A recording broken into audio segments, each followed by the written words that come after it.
So sorry, Your Majesty. Honorable mistake. So sorry, Your Majesty. Honorable mistake. So sorry, Your Majesty. War has made one use of radio. Honorable mistake. So sorry, Your Majesty. Another and a very different use. Honorable mistake. So sorry, Your Majesty. The Axis strategy of lies. Honorable mistake. With the United People's strategy of truth. Honorable mistake. This is war. This is war.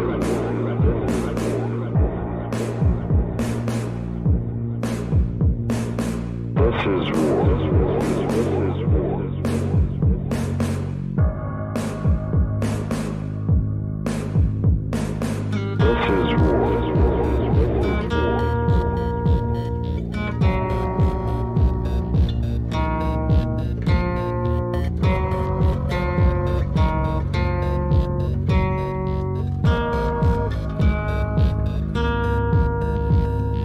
The truth is in truth more powerful than deceit, and that with the radio as with many other instruments whose use our enemies have perverted, those who use them for freedom and for humanity can use them more effectively than those who use them for slavery and for death. This is war. I was sitting in my cell writing a letter. I was sitting in my cell writing a letter. I was sitting in my cell.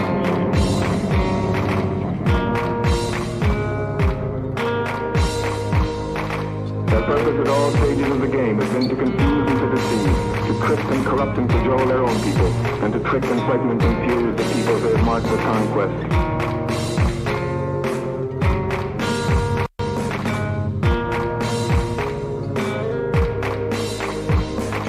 Our enemies in this war have made one use of radio. Keep the home fires burning while our hearts are yearning.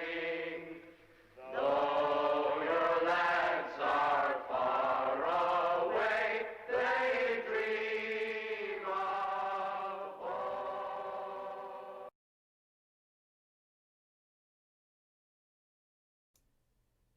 All right, fellas, we're back.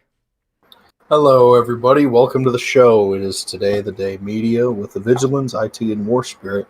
It has been a busy week. It has been a busy year. And just like you, we're about tired of it. You know, we get that. Not to say we're stopping or anything. We're going to keep pushing through with this strong and hard. You know, that's how we're going to go through with this. Constantly pushing, ever advancing. I don't want to say we're holding on to anything. Quote from Patton. So anyways, thank you everyone for joining. It's a pleasure as always. I always love getting together with these guys and talking about the current situations at hand, like-minded individuals, and at some point, once we get large enough, individuals perhaps with differing mindsets.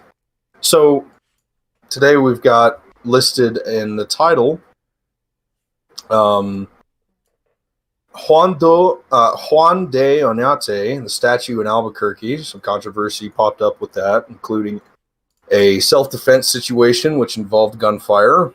C.H.O.P, the updated Chaz zone, the occupied zone in Seattle, enemy lines.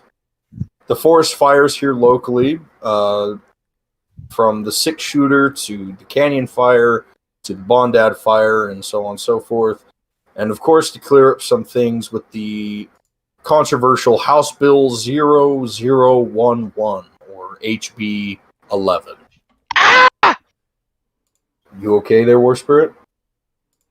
You scared me with the... Oh, the yes, the HB 11. Yes, very scary. So, anyways, I'll go ahead and head into prayer. Thank you, Lord, for bringing us all here safely. Thank you for your blessings and continued support. Lord, I pray today for the United States, and I pray for C.H.O.P, and I pray for the radicals and the push for this new future. Lord, I pray that whatever comes out of any scenario, that your will be done as it is in heaven. I pray, Lord, for victory over the enemy that seeks to destroy everything that is true love. I pray that you make us like revolutionaries in your eyes, Lord, to kill all demonic oppression, Lord, with the power and love of Jesus, and to take on the footholds in the spiritual realm. Lord, I appreciate you, and I love you so much, God, and all of us here say amen. Amen. Almond. So, amen. Almond? Oh, Yes. I like those. Little salt.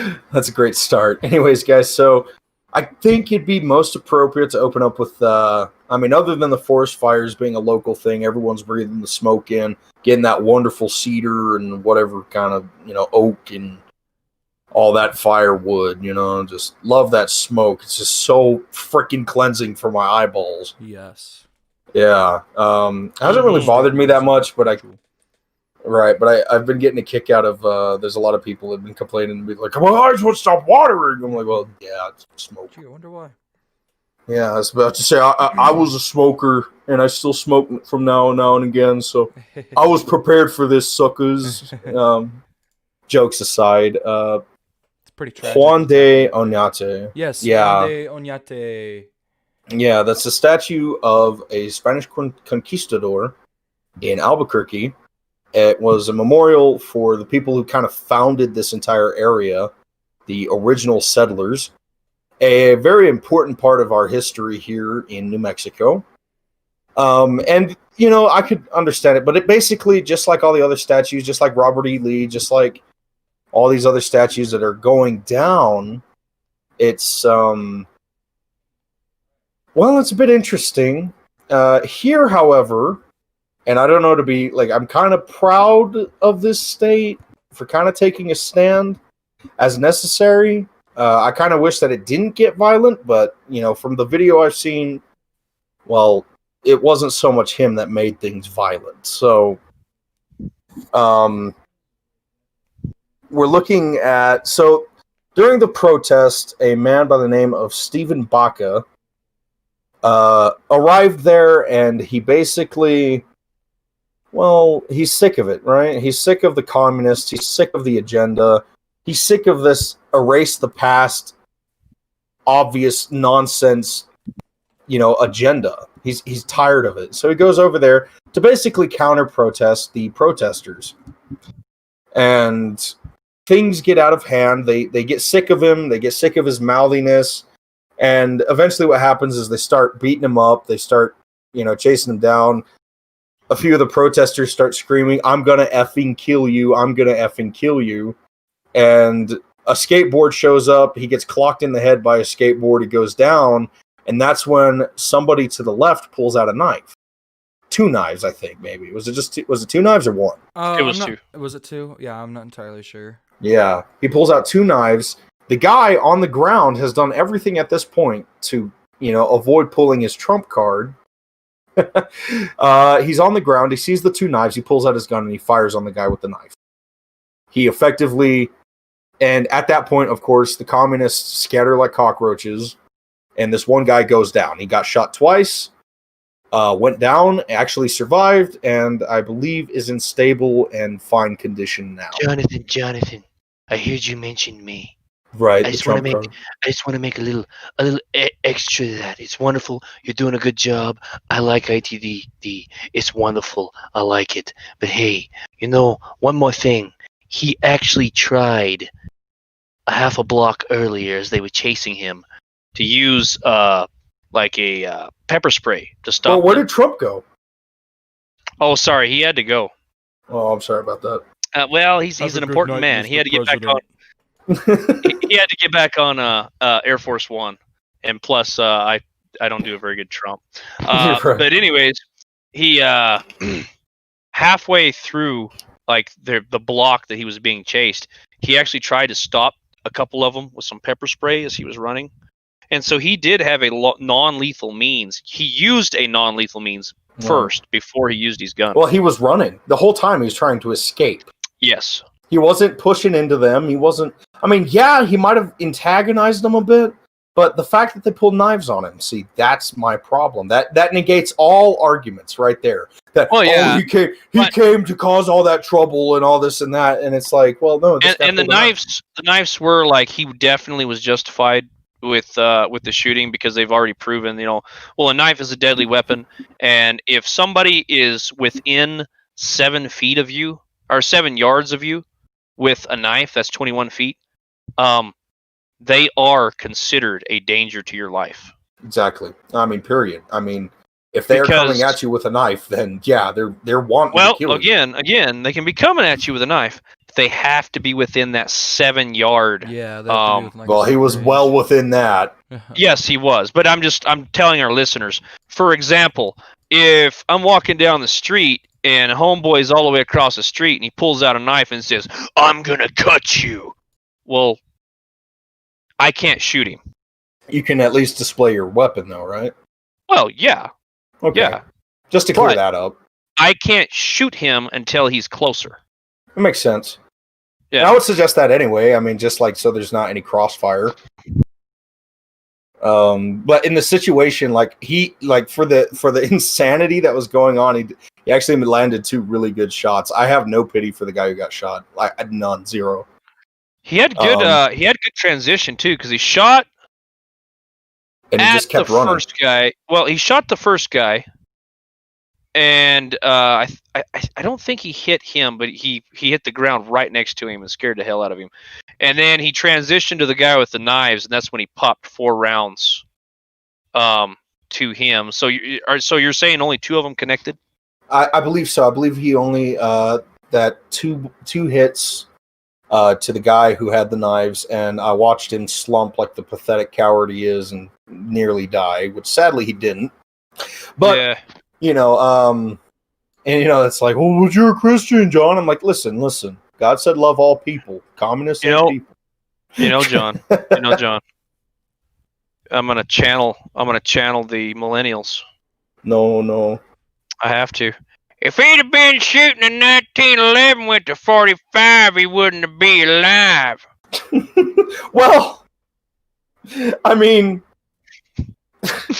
yeah, but I mean, 7 rounds when you've got 20 people beating you with skateboards. Let's say he had to keep shooting, which luckily he didn't, thank goodness. Well, from the videos, from looking at, he had I think a M&P shield, so he only had 7 or 8 rounds as is. Right. Oh boy, the well, M&P shield. Right.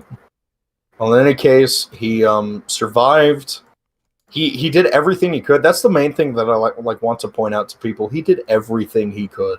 Yep. Even just from the small video that shows the shooting, you can tell he was being battered by these people. Yeah, but he was trying to walk away. That was the thing. He's just trying to walk backwards and get away. He wasn't he didn't pushing just onto stop them and start unloading on people. It was the only thing that they might try to prosecute him for is before they were chasing him. He instigated. He grabbed that one little liberal witch that was pulling on the chain, and he just dumped her ass onto the ground.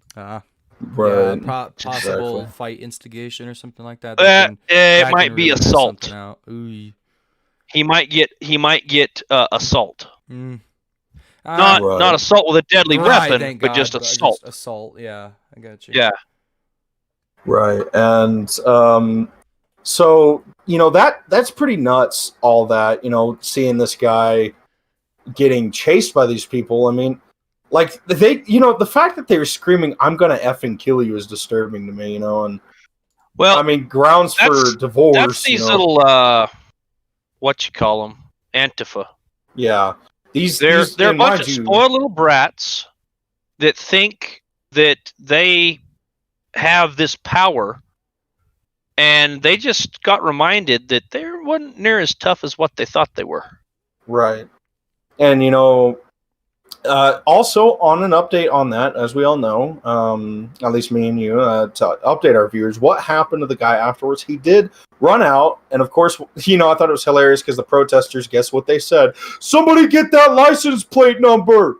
Right. And I'm just like, what are they going to do? Just track it? Or don't get me wrong, are they going to call the police? No. Indeed, somebody did, because so APD did show up. And he was peacefully arrested. He put his hands in the air, and he was arrested. Also, all of the members, there was some other members there that actually found out that he wasn't a part of, but there was also the Civil Guard, and I guess they're a militia group there in Albuquerque. Right. and they were also there protecting the statue. And so they actually surrounded him after he shot that idiot and protected him until APD got there. And then Right. APD actually arrested all of the civil guard guys too. Oh, that's crazy. But, you know, on that credit, you know, he only did what was necessary. He didn't take out what I would have seen as necessary rage. You know, he literally he did what he could to survive. That was it. He shot that one guy and they scattered and he ran. He didn't keep shooting. He ran. Right. You know, that's the thing here. He kept shooting until the threat was over. Exactly. So the letter of the law shows that you can keep shooting as long as, or you keep shooting until whatever happened that made you have to shoot stop. Exactly. The minute that threat stops, you have to stop. Exactly. And so we're, you know, that's you know, that's the whole thing. You know, and right now it's an interesting thing to look at because everyone's kind of thought about it. Well, you know, what happens, right? Everyone's worried about that one day protesters, or rather not protesters, but rioters show up in their neighborhood and they're just driving down the street and they get swarmed by an angry, violent mob. What are they going to do? And I think this was a good example. I think this was actually like, I mean, like I said, it's unhealthy that it came to that because, you know, obviously they're going to demonize this guy and any gun owner that dare stand against the communist tide. You know, they're going to label him as like this murderous bastard. But like the thing is, at that same token, I kind of like it because at least it showed up to like, it's like, hey, we're not going to just let you kill us now. You know? Right. And it, you know, I think it puts Well, it's going to make them. I think it put good fear into the heart of the enemy, where it's like It'll make them think twice, you know, that because you know he was a little chunky. So looking at that overweight white guy, he you might be able to think you can take him, but he might be packing. Right, skateboards and bike locks might work a little bit, but what if they got a gun? Exactly. You know, well, so and the whole adage, and it literally, he took a knife to a gunfight. That's what ended up happening with that other guy. And the guy with the knives is the one that actually got jacked. Exactly. He was the one who really got hit, and he was the one that needed hit the most. And like I said, he kept running, and it was over with. Like it was. With it was that done. said, to our audience out there, I don't want everybody to think that a skateboard is not a lethal weapon, because it can be. Oh, it very well can be. And, you know, I think a lot of people might not have ever held a skateboard. When I was a kid, I would always think, because there's these games, like there was Skate, you could like joke, like, I mean, it was kind of a comedic game, but you could like take a skateboard and knock someone flying. It was kind of cartoony. But like, if you've never held one, like playing that game, I was like, I would hold this skateboard. I'm like, man, this thing would like kill somebody. Right. I remember thinking that to like, when I was a kid and like holding it, and I was like, this is, you know, because as you know, I talked about this with you, War Spirit, and you said it well. You said it's a piece of plywood with a chunk of steel and hard plastic wheels. And while that doesn't sound like that, you know, like a big deal, if you're swinging you know, with, a human arm, it can be a big deal. Like, yeah, right. Like if it clocks you over the head, you're looking at like, if you don't like die from a good enough hit, you'll get, you know, brain damage, brain bleeding, severe injuries. Right. And you know, like alone that skateboard, you know, he got hit with that freaking skateboard, you know, he did. And he still, like I said, like he still was keeping his composure until the knives came out. You know, and that right there to me is just like so powerful of a message. It was like, we're like, we don't agree with what you're doing. We're not going to just shoot you, but by God, if you come at us, we are going to end you. And he's really lucky that he didn't get hit just right with that skateboard too, because it might have put him out. Because right, and then he would be the dead one. Right. Other videos show some of these protesters actually busting in a police window on a vehicle with a skateboard. Exactly. And so it has enough force to do some damage. I was about to say, and a glass window on a car is, I mean, to compare it to the human skull, it's not much of a comparison. Like, I mean, it is actually, because I mean, like, you like a human skull is pretty much equally susceptible to a freaking windshield. You know what I mean? Like, so I remember like there was this old junker car, and I had a broomstick, and like it was for the youth group. They brought it over, and you could beat it up. And I took this broomstick they gave me. I was like, whatever. I'm gonna break the windshield. I remember cocking all my might back, and I'm a pretty big guy. I was buffer than all the other youth kids, and I took it and I freaking slammed it as hard as I could against that windshield. And I about flipped backwards with how much force I used, and there wasn't even a scratch on the windshield, and my arms were like dislocated. So, like that sort of thing. Like in the side windows, yeah, they're not as slanted, so you're more likely to get a good break on them, and I get that. But a skateboard like that, because all that momentum, how they swing it from the back, is very much what I would consider a lethal weapon. Much like a lead pipe. You know what I mean? It's the same thing. A lead pipe isn't very intimidating, but with a human arm behind it, you can kill somebody easy. If they don't have an armored head, if they don't have a helmet on, yeah, you could mess somebody up with a lead pipe. And it's the same concept. It's a club. It's a club with a steel bit on the end of it. That's what a skateboard is as a weapon. And the worst thing about a lead pipe is if you drink water through it. Yeah, seriously. It'll really jack you up. Get lead poisoning. But, with all that, Stephen Baca, if by any chance you end up hearing this, we stand with you. Yep. We genuinely believe what you did was the right thing. Yep. Thank you for what you did, sir. You made a point that we're tired of this crap, and we're not just going to sit down and play nice. Yep. Kill a commie for mommy. Anyways, going forward with that, let's go ahead and hop into the next topic. C.H.O.P.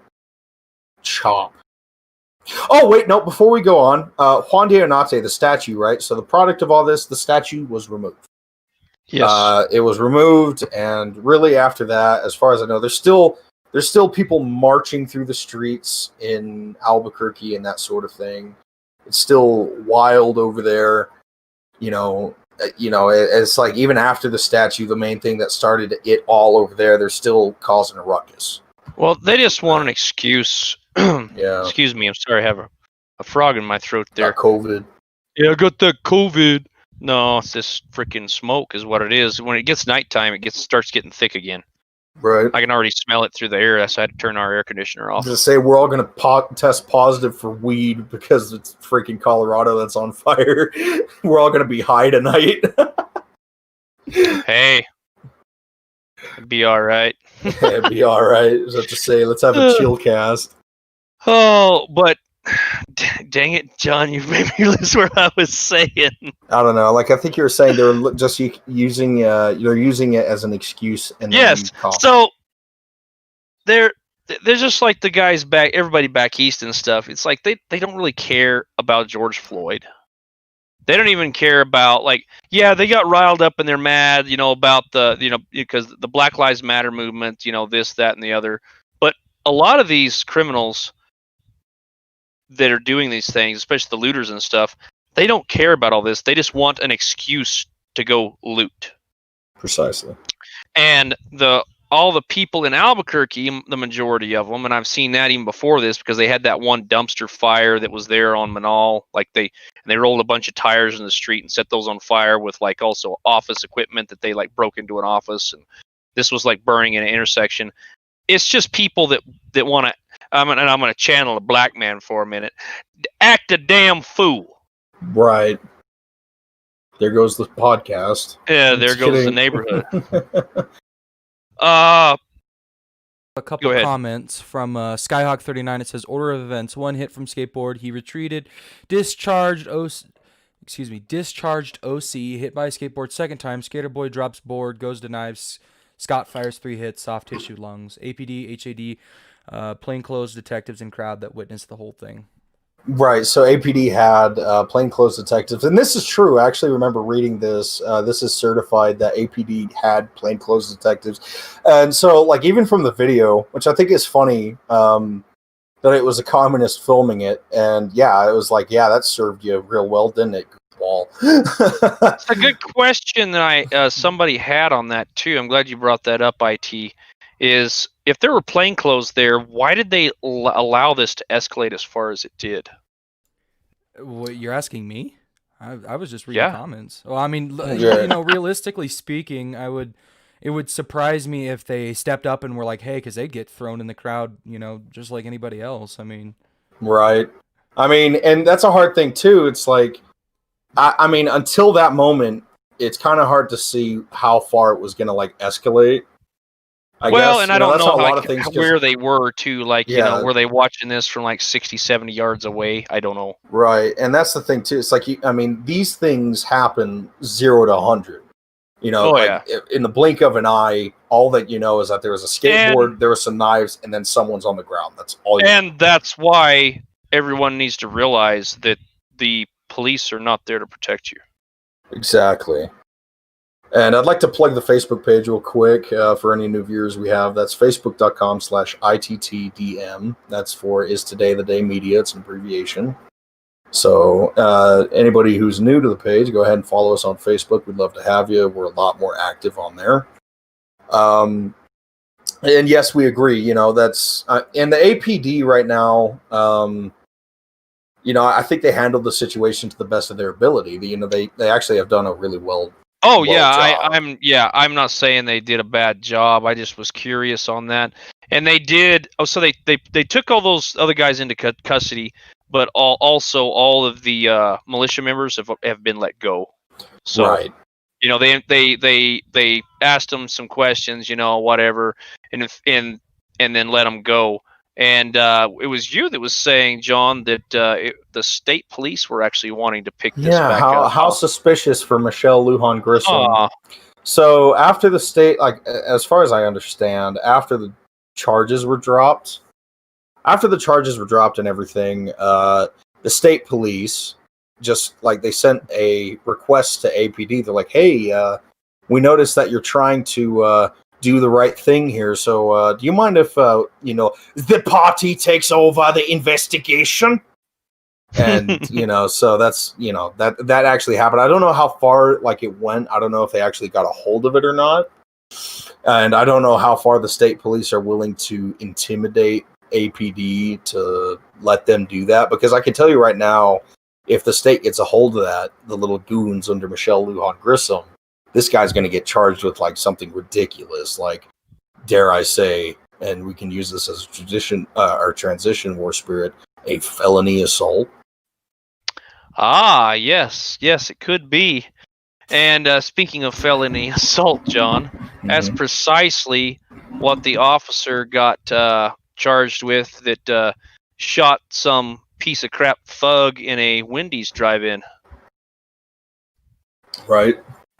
So, set it up for all our listeners here, and I'm sure you've already heard about it, but homeboy, you know, he's at the house, he's drinking, he's got, you know, I don't know what he was drinking, you know, maybe he had about 240s in, and he decides, you know what, I'm hungry, I'm gonna go get me a spicy chicken.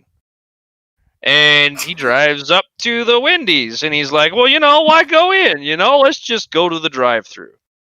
So he orders his spicy chicken, and then halfway through the line there, he just falls asleep, passes out. And of course, the police are called, and they find this individual passed out behind the wheel. So they wake him up. There's video on this. You guys can see it.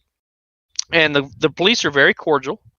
And they even said, you know, hey, sir, you okay? You know, they were concerned about his, you know, his safety too. And he wakes up, you know, he's like, hey, you know, you can't, basically the cop tells him you can't be doing this. You know, he's DUI. Right. And he's very, very nice to the cops until he finds out that he's going to be arrested. And that's when he turns into like some crazy freaking demon and starts fighting them.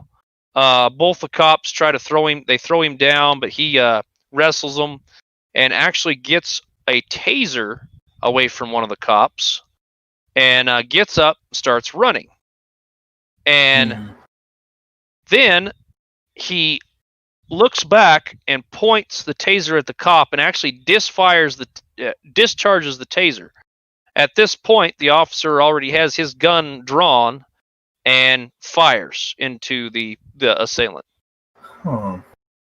I said that's a pretty sticky situation, but I don't see how felony assault has anything to do with that. Well, okay, so I was watching on Steven Crowder yesterday, and they had his lawyer on, and this is something very interesting because his lawyer was explaining what actually a felony assault is. So a felony assault says that you're already committing a felony and then you do assault. So, for example, I'm robbing a bank and a citizen tries to stop me and I shoot him. That's felony assault. So, or hit him in the head, rather, I guess, because I'm not murdering him. I'm just, I'm hitting him. But I don't care if he dies. I'm a criminal. So my question for this ludicrous charge is what in the HE double toothpicks was the officer? What felony was the officer committing before he shot this piece of human garbage?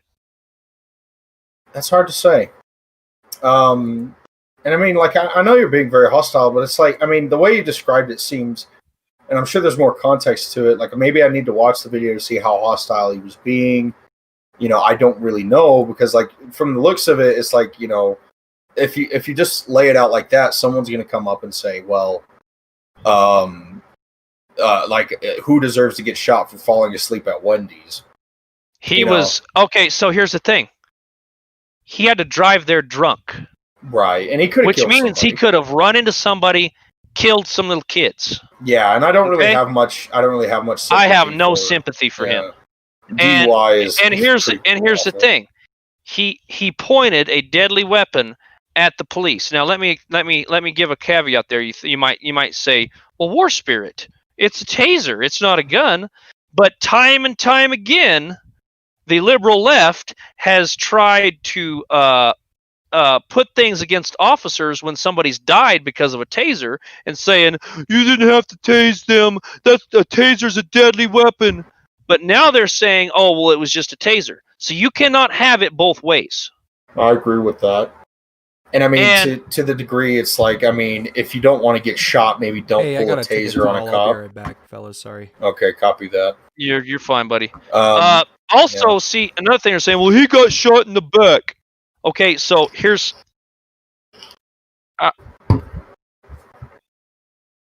You're not muted. He just like rips a fat one in the back. It's just...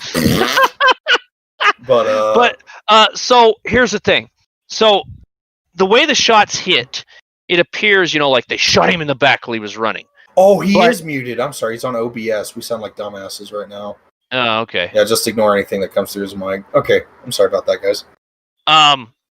So again, it appears that he was shot in the back, which in a way he kind of was. There was my burp. But what he did is, as he was running, and anybody, I wish you guys could I wish we had video to show this.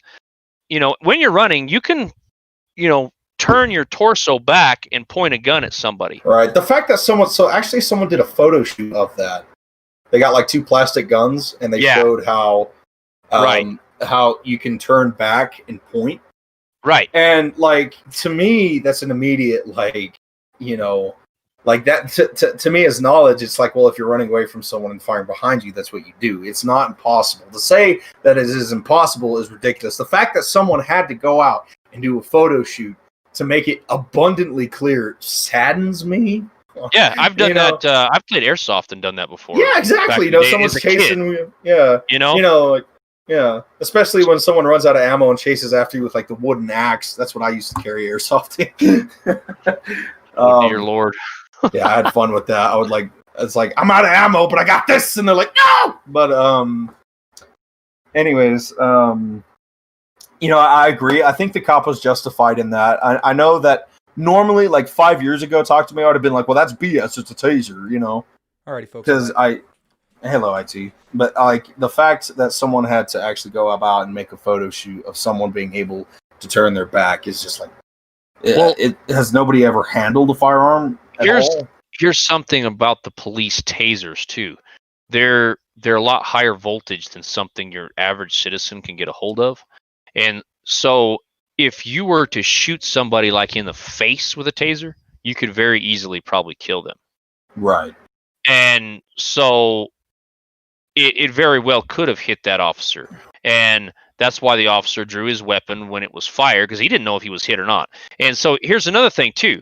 So even if it didn't kill him, but say it would have connected with that officer and he brought him down, now I got that officer's gun. Exactly. Okay? So he was justified 100%. Yeah, And I see your point, definitely. I kind of wonder if the DA didn't charge this officer with a ludicrous charge, knowing full well that the officer was going to get off, but then they could show, see, we did charge him, be happy, don't do no more riots and tear crap up. Yeah, exactly. And I mean, this whole thing right now, and that's what I was going to get into, like on the topic of statues. Like, it is so odd to me that the nation has come together and like every statue, like George Washington, there was a George Washington statue destroyed. I mean, like, good Lord. Right. All this other stuff, like the very founder of this nation, the face of America, was destroyed. Not in every form or anything, but this statue.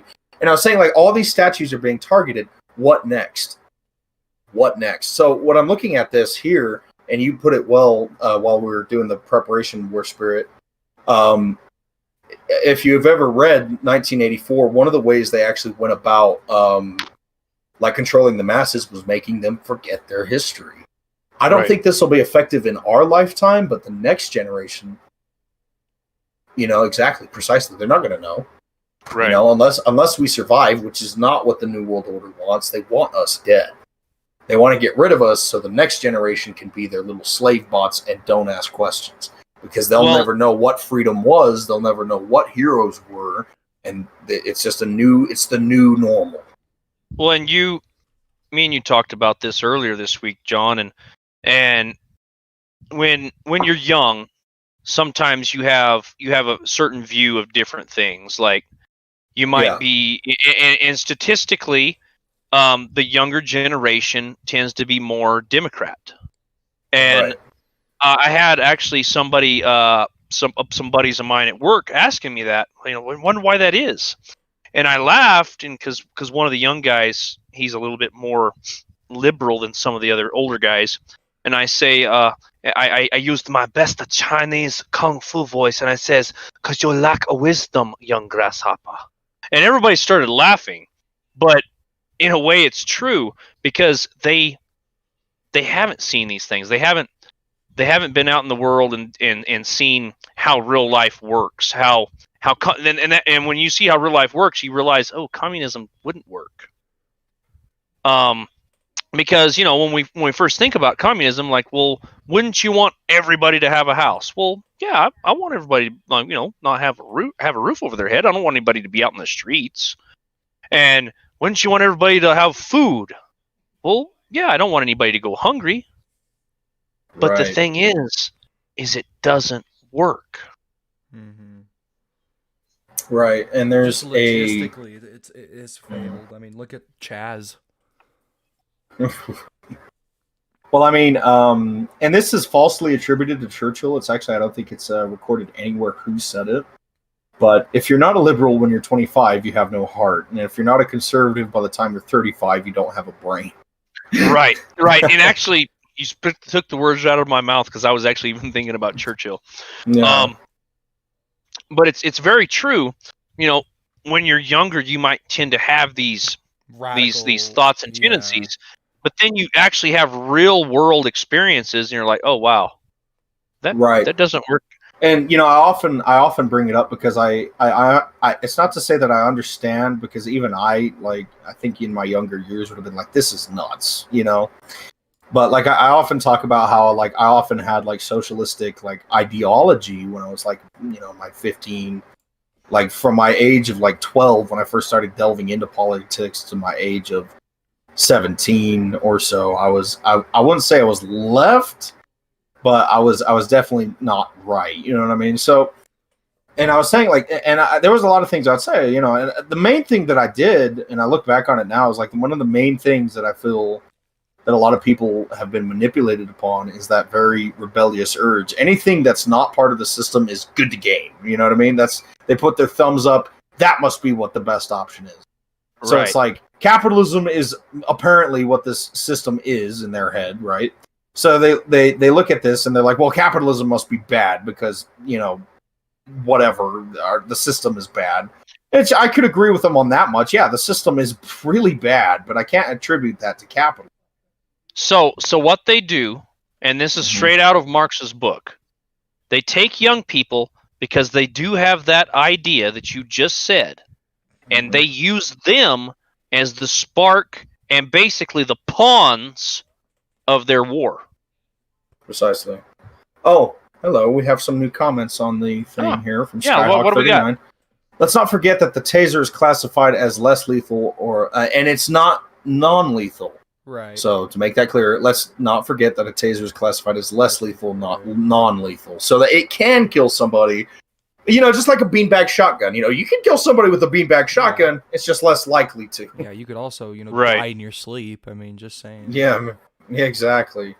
And like OC Spray, he continues, Skyhawk 39 does, this is just a political pandering to the communist mob. Yes, it is.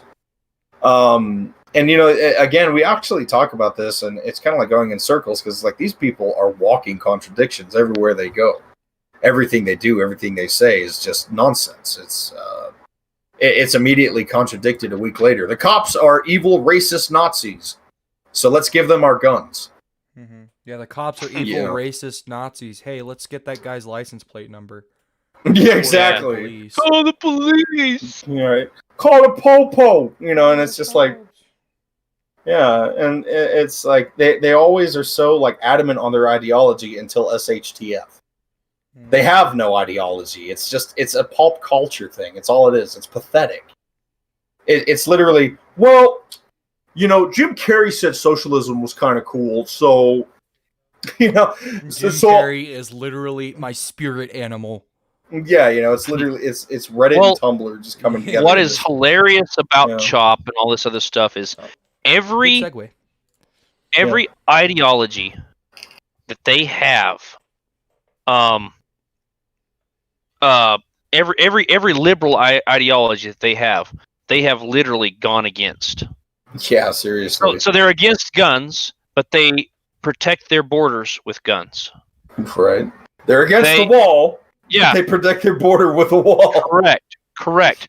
Because, and I was telling you that movie, and for all your listeners out there that have probably seen it, 6 Days, 7 Nights with Harrison Ford. There's this one part where Harrison Ford and this young lady, they're stranded on this desert island, this tropical island, and they meet pirates, and these pirates are after to kill them.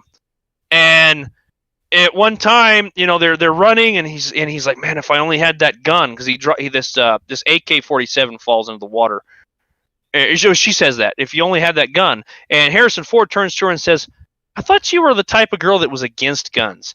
And she said, not right now. Right now we like our men mean and armed. and that, like, right there is a perfect example of a liberal. They know that their actual ideology, what they spout to be true, is bullcrap. Right. And, you know, it's always funny to me when they refer to something. It's like, oh, you're a primitive white right-winger, and, you know, you're so stuck in the past. It's like, well, the past got us to where we are, so excuse me. You know, because it's like these primal instincts will take over. And that's what I was saying. I told you, I said, and maybe have this and like a quote if I die. Literally, like, the quickest way to get rid of a communist populace is to make the government communist. Right. And anyways, another from Skyhawk 39. He's actually been, you know, we really appreciate you, Skyhawk 39. Thank you. I've been tased twice for qualifications as a cop. I'd rather have been shot, LOL. Yeah, I mean, I've never personally been tased. Have you been tased, War Spirit? No, but I have had pepper spray. Oh my goodness. Yeah. It's not fun. I don't know. I think I would rather be tased. I think I'd rather be shot. Well, yeah, you see, the thing with a taser, I've heard it described to me as a taser is like it's like a couple seconds of just, oh, I can't move, you know what I mean? Ow, pain. Yeah. Pepper spray puts you out of commission for like 20 minutes. Like, you're just in agony. You can't breathe, you can't see. It's And Yeah. notice You this literally other- feel like you're gonna smother to death, which is kind of a exactly. scary Well, thought. that's the thing, though. Would you rather it be like this is kind of spicy, I'm gonna still keep going, or would you rather, oh my god, get it out? You know what I mean? Like, I need to Well, that's stop what I'm legit. doing to deal with it. Right. That's what's beautiful about it. 9 times out of 10, like, even my mother had the same questions, and I was like, if you were gonna pick up something, I'd rather you pick up pepper spray, because Here's the thing with pepper spray, though, is you can hit yourself. I mean, there's a lot of variables in that, but there's Well- equally more variables in tasing somebody. That's what I was gonna say. One thing you do have to understand with pepper spray is, especially in a closed, like, indoor Yeah. place, if you pepper spray one person, you all be pepper sprayed. Right. Right. But that's Which the is all thing, by all too, is means, it's it'll like, help you even if you're survive. stopping the threat, you know what I mean? That's the big thing, is stopping the threat, even if that means a couple people or even you yourself getting pepper sprayed a little bit. Now, I was about Yeah. to say this real quick as a common thing, but before we go on from Skyhawk's comment, he noticed how he said for qualifications as a cop. Mhm. I don't know if he ever became a cop. Like, I mean, he can add that into the comments, and we'll get on to that once he replies to that. If he has been a cop, thank you for all the abuse you've taken for this country. And anyways, to go on, I was about to say, it's like I often, even my folks would say this. I remember this as a kid. They were like, I don't need no mace. I got wasp spray, which is dumb as hell. I mean, Well, by there all was that means, yeah. stupid meme that was out there for a while. You don't buy no mace or nothing. You just buy this wasp spray and keep in there.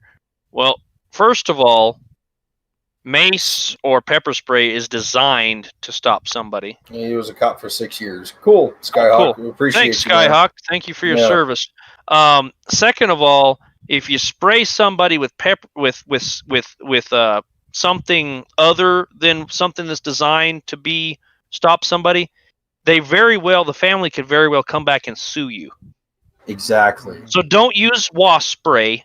Use pepper spray. Yeah, And as well as Pepper if you spray someone in the face, like, I mean, I guess, like, if you Oh. hit him in the eyes, like, it'll cause blindness. Skyhawk says he's been Yeah, that's what I just 6 years, mentioned. yeah. Oh, sorry. 6 years, yeah. I was saying, we appreciate you, Skyhawk. Thank Yeah. you.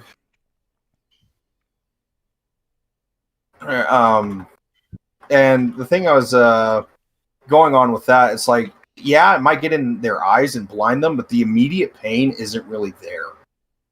It's like, because I mean, I've had, like, I washed the hell out of my face because I've gotten wasp spray in my face. Oh, you have? spraying wasp. Yeah, and it's like, like that's kind of when I like went and told Mom. I was like, that's dumb. I was like, no, Mom. I said, because, like, even if he might die like 30 minutes later, he's still gonna, like, he can still hurt you. And let's face it, all these less than lethal things are all well and good. But as for me and mine here at the War Spirit household, Right. we're just going to shoot you with 9mm and above. Right. So don't break into our house. The locks on our home are for your safety, not mine. No, I agree with that. So transitioning, and hold on, Skyhawk added another comment real quick. He said people can develop a tolerance to pepper spray. I was an OC trainer, and it doesn't affect me anymore. Oh, dang. I've heard that. A buddy of mine went through the Marine Corps, and through boot, they were like 1 in every like 10 or 11 people. They even say that sometimes CS gas, and this is actually CS gas. This is like tear gas. Didn't really affect them that much. And other guys were just standing like right next to her, like puking their guts out and like snot running down their freaking face, filling their freaking masks. Right. Nasty, dude. I've watched that. They all, like, Yeah. dip it in the bucket to clean it. Oh put it yeah. back So on. my buddy, I won't mention his name, But he said I didn't know that much snot was in my entire body. You know, even my uncle who was in the Navy, he served like during Desert Storm. He cracked me up. He said he's like, ever since that day, he's never breathed better afterwards. You know, he's like, Yeah, if he's you like ever get, after a all, cold, it's just like yeah. He said, Well, you know, maybe Greek that's the chili is cure for great. the COVID. Yeah, I bet you it is too. I bet you they'll clean that crap right out your Yes, butt. you have the hair dryer to the face, and then you have pepper spray. Pepper spray is more effective. Okay. Right. So transitioning into Chop. the enemy territory that is C.H.O.P. And I don't.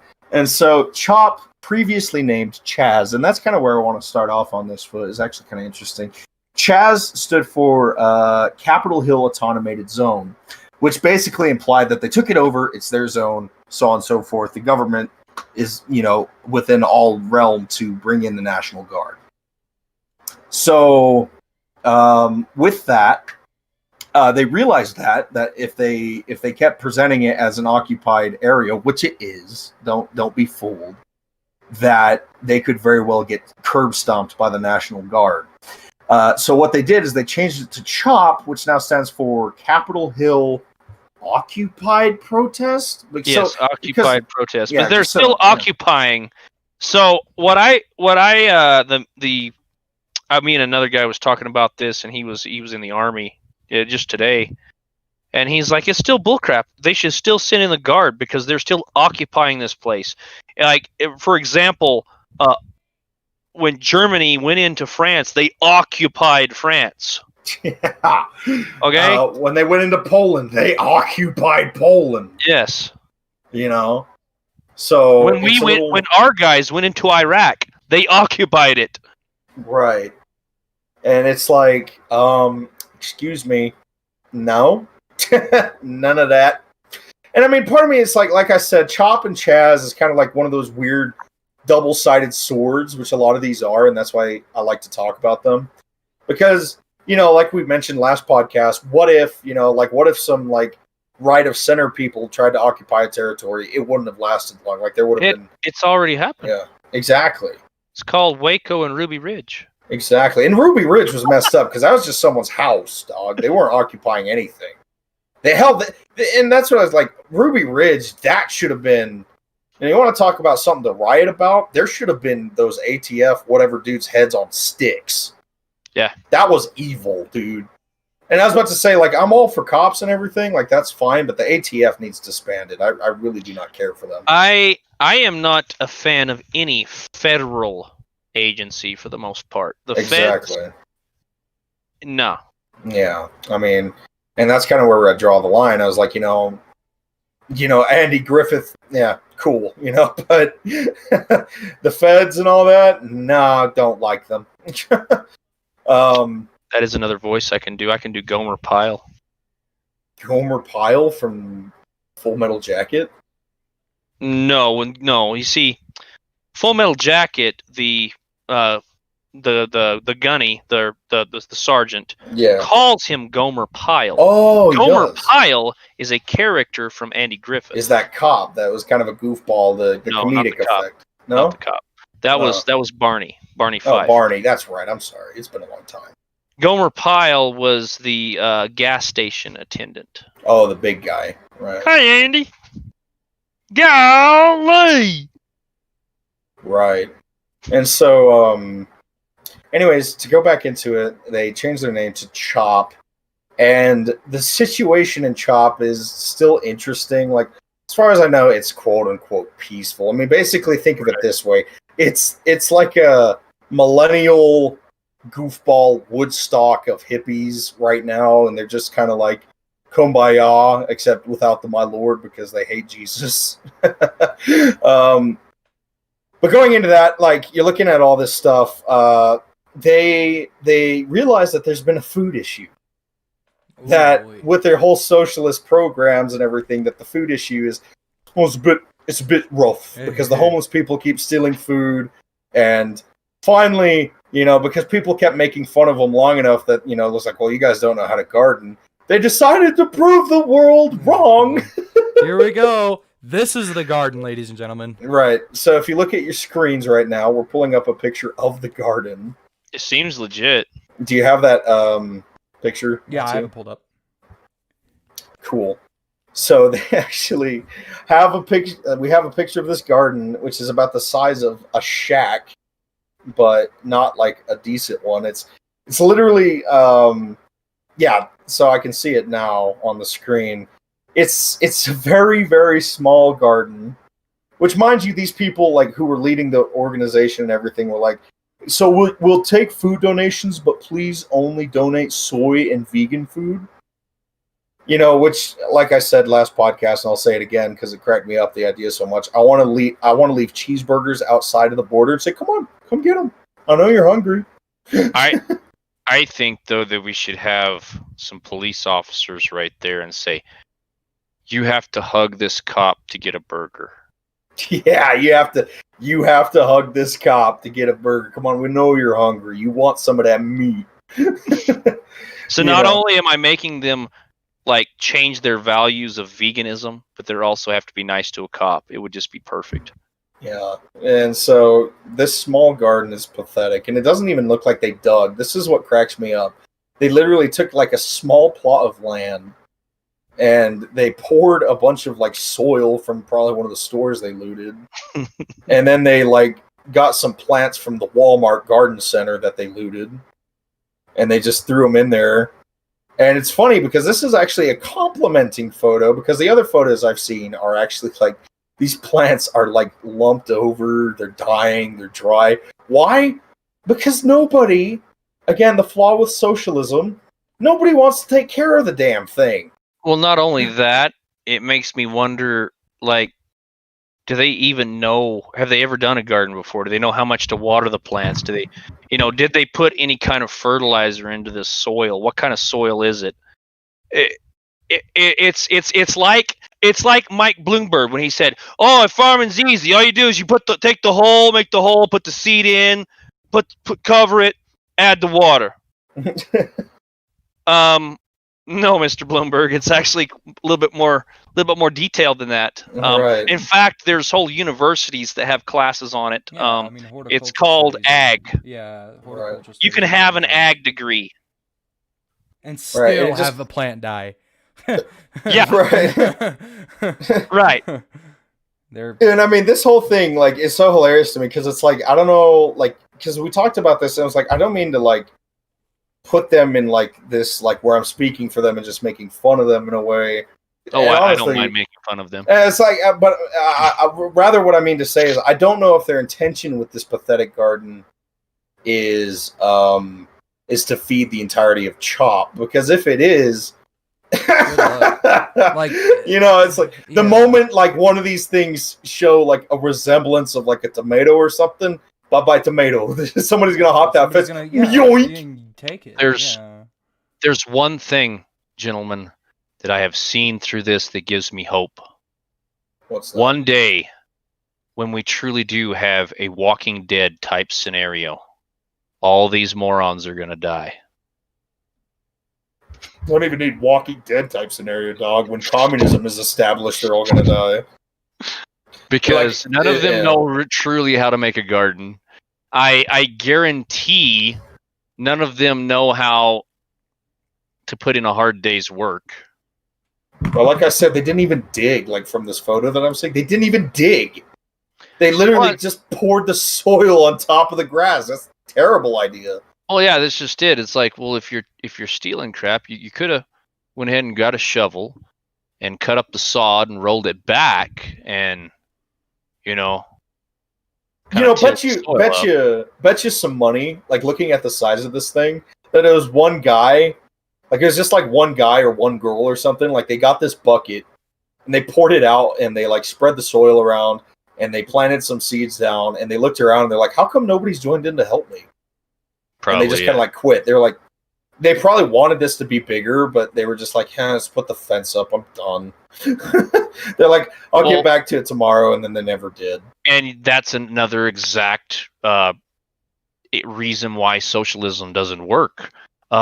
Just like I told you guys before the podcast, this is if these young men and women would know their history, this has already been tried. Well, if they knew their history, they wouldn't be doing what they're doing. Well, yeah. The Pilgrims actually had a community garden, a communal garden, as it were. The first year that they were actually surviving and not dying, but they all had this communal garden in the middle, and nobody wanted to tend the garden, and so everything ended up dying. They didn't have very much that grew from it. And John Smith the next year said, no, this isn't working. So here's what we're going to do. Next to every one of your guys' house that you have, you're allowed to have a certain amount of plot there. You can plant whatever you want in that garden. It's yours, but you have to take care of it. And that following year is when they had so much that we have what we call now Thanksgiving. Right. They had abundance. Yeah, that's very true.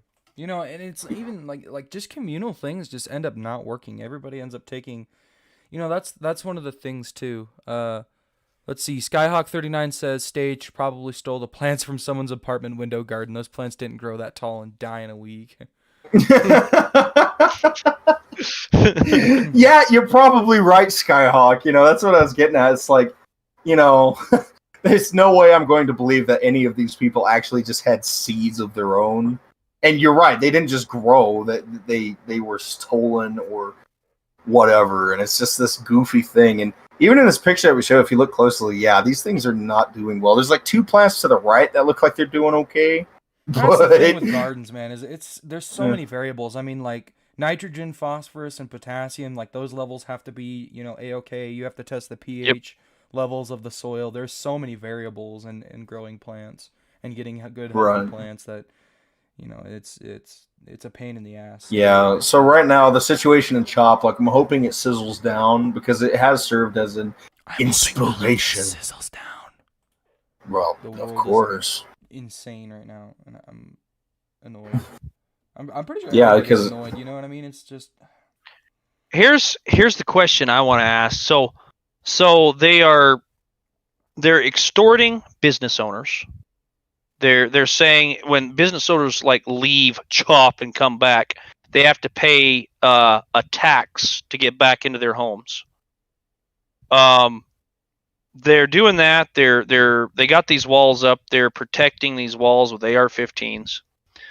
And since they are extorting these business owners and doing all this bullcrap with AR-15s, don't you think that it would be well within the business owners and the citizens there's right to take back their area with absolutely. an AR-15? Well, by any means necessary. That's your pursuit of happiness, which is protected under the Constitution. Correct.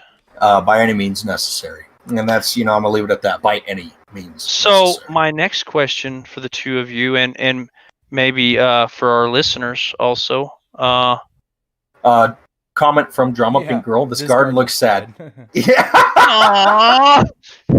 Yes, ma'am. It does. It does look very sad. The entirety of Seattle right now looks sad. I was going to say all of C.H.O.P looks sad and pathetic. That's pretty funny. That was great. Cheers to that. And thank you for all the listeners out there that are listening. If you get a chance, like and subscribe and click that notification bell so that way you can see when we're on. Right. And thank you for all of your comments. They've been great. And those of you out there listening to us, hey, if you don't like us, if you don't agree with us, you can comment too. That's fine. Go for it. We're all happy to hear you. Yeah. Let us know. And, we're willing to discuss, but violent, not so much. It's just if you start chimping out and you're just you guys are part of the problem, blah, blah, blah, and you don't actually offer any if you're going to be abusive to us, yeah. Out of here. But my question to the two of you and our listeners is this could be coming to a town near you. Truly. It is a bit worrisome, isn't it? And you have to ask yourself, and nobody can answer this, but each individual has I think what they've decided what will cause this for them. But you have to decide in your hearts and your minds right now, what do I have to go through before I pick that gun up? Truly, which we know, going back to the Juan de Oñate incident, like that guy did everything he could until the knives came out. Right. That was his breaking point. He said, all right, that's it. I'm firing. And so credit to him for his patience. I think that was a huge example in the right direction to show that it was like, hey, stop bullying these people. Stop trying to kill them. That sort of thing. Mm-hmm. So anyways, I don't know if we have any other photos up. Maybe you can just pull up some like of the art you made and stuff that. We also have local forest fires going on right now. Oh, actually, before I get into that, speaking of a town near us, this town has been terrorized by the media and everything. Everyone's scared. I'm not going to sugarcoat it. These are scary times. That for someone who has lived a very normal life, it seems like reality is knocking on the door. We don't know where things are going to go from here. All we know is that it's frightening. And that's something I try to avoid is panic and insanity, just general, worry. Because I feel like, if anything, if you could live at peace, then do, enjoy your time while you can. If things get hard, prepare for it, train. I'm not saying not to train, not to be concerned. Train, and of course, be concerned and do. And this is what I'm going to start quoting almost every show. I'm going to make it a staple mark of our podcast. We are here to make sure you're not the first one to die. Amen. So that's why we're here. We talk about preparation. That's the name of the podcast, is Today the Day. And that it's such a beautiful thing because it's a blank after that. Right. Is today the day. And speaking of preparation, John, Uh-oh. things are getting bad. Picture it in your head. There's been mobs going up and down the streets. You've even had to defend your home against some gang members. You might have 2 or 3 bodies in your front yard that you've had to dispose of. Meat's back on the menu, boys. I'm sorry. There you go.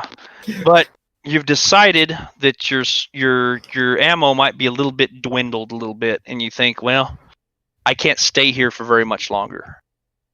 And so you and your family decide it's time to bug out. Right. And I'm going to bring up a topic that I don't know if a lot of people think of, but it is very, very important, and that's footwear. Oh yeah, proper. Ooh, dang, man! Through that, you didn't even talk to me about that, but that is perfect, my friend.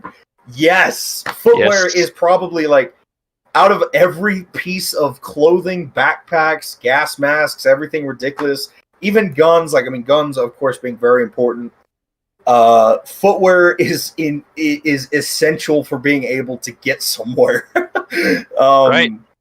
In any scenario, be it, invasion to EMPs to whatever name you're not going to want to be stuck in a situation running in flip-flops. You're going to die. Right. I'm so happy you brought that up. That's perfect. That is like the Holy Spirit brought that to us tonight. Thank you, War Spirit. That's awesome. So I have a lot of good suggestions. Go generally, for it. I wear even in just casual shoes. I wear boots. Like, I go out in public, I'm wearing boots. And there's some boots that are dress boots. The dress boots I had were terrible for running in. Like, they were just bad. Especially I have like ankle issues because I've like twisted and sprained the hell out of both of my ankles in my younger years. Right. And it helps to have like a good pair of leather boots. So like right now, and you can use these even into your normal day attire. Right now, I own a pair of Carolina. Something I can't really read that. Oh, Built for Work. These are really good boots. My review of them so far is that they're comfortable, they fit really well, they're snazzy looking. Like the ones I have very high, like they get me higher off the ground. I mean, I guess you could say they're like man heels. I like them quite a bit, very non-slip. The best pair of boots I've ever bought, like civilian use, like for work and everything, was Red Wing Irish Setters. And, you know, if you got a good pair of work boots, you've got a good pair of hiking boots. You know what I mean? Yeah, Right. Drama Pink Girl actually just added into the comments, going barefoot won't take you very far. Yeah. No, and that was so a good my Marine buddy again. Going back to him, he learned this the hard way because all through the Marine Corps, he said he had these clunky boots and they were heavy and he hated them and he thought there's got to be a better way. So when he got out of the Corps, he started doing several different because he's always been into running. He did long distance in high school, this, that, and the other. And actually, I think he's listening right now. But yeah, he is. But he thought in his mind, you know what? I want a really light shoe because he was looking at runners and saying, well, these long distance guys, some of these guys are like, oh, well, every 1 pound I can get off my foot gives me an extra 5 miles that I have in me, which might be true if you're just going for one long stint and then you go back to your car and you're done. But when you're bugging out, and you're going to be out there for a while. And while, keep going, I'm sorry. So he put this experiment to a test at a long-range shooting event in Wyoming. It's kind of a pseudo sniper event. You don't have any stocks, but you have some long range shots. And he actually him and his brother both went in and built a 6.5 Creedmoor for this competition. And it's a really long, grueling course. I think it's 40 miles in all over this weekend, 3-day weekend. And he thought, you know what? I'm going to use those toe shoes. Have you ever seen the Vibram 5-finger toe shoes? Afraid not, no. Oh, wait a minute. Like those things that everybody made fun of? They fit your foot like a glove. I actually have a pair, and I like them for stalking, like for if I'm bow hunting. Because you can be real quiet in them. Are they really durable? For the hiking and all that? Are they actually okay?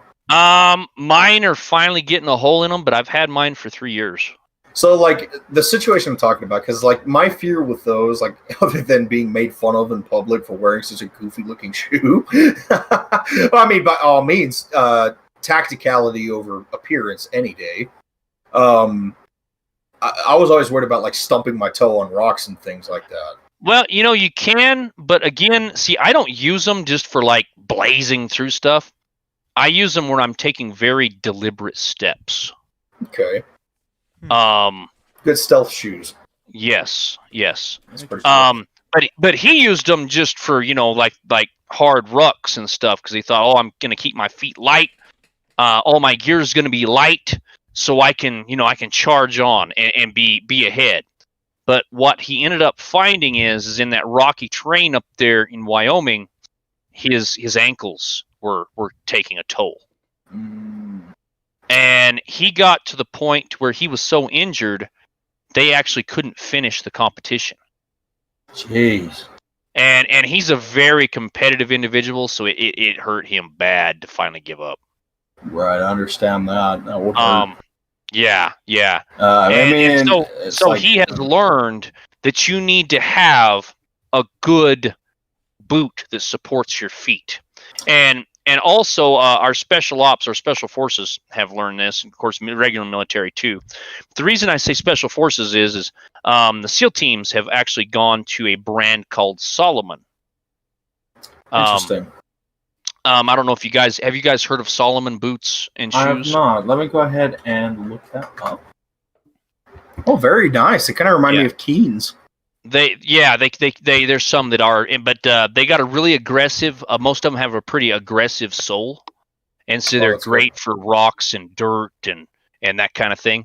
The pair that I bought, I have a pair of Salomons. They're the XA Forces, and this is actually what the some of the SEAL team guys are using right now. It's Gore-Tex, so it's waterproof. It's just an all-around great boot, and they're not too expensive. These were actually on clearance through LA Police Gear, and I think they do still have some sizes there if you guys need a good boot. They're actually usually a $200 shoe, and they're $100 right now on LAPoliceGear.com. That's cool. Yeah, they are actually really decent. And that's something too, like I was about to say, like if you're going for boots, like don't go to Walmart. That's just like my guarantee, because I can tell you right now, I worked as a cart pusher at Walmart for 2 years.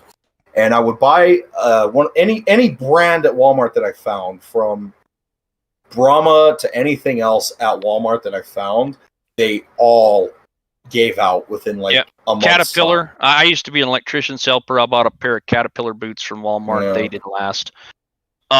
Another good boot, and the Marine Corps uses these, is Danners. Danners are great boots, but you're looking at a $260 boot. And you're also looking at some too, is like a lot of people might think like steel toes would be useful. The steel toes are designed to keep things from falling on your foot. They're an heavy. Industry. They're I mean, I got a pair of steel toes for work, but I wouldn't take them hiking. I gotta go turn my air off. It's freaking freezing. Oh my lord. Go for it. All right. But like that's why I switched over to these boots. They don't have even composite or anything. It's just like even that leather for the stuff I deal with personally, I don't need steel toes. You know what I mean? The leather does good, and it's lighter. Yeah, I'm lighter on my feet, and so that's you're very right, War Spirit, in the sense that like boots are going to be your main go-to, and you have to get a good pair of boots. It's one of the things you'll find with the best tactical stuff that you're going to get that will keep you alive. You're probably going to have to pay what would be considered a pretty penny.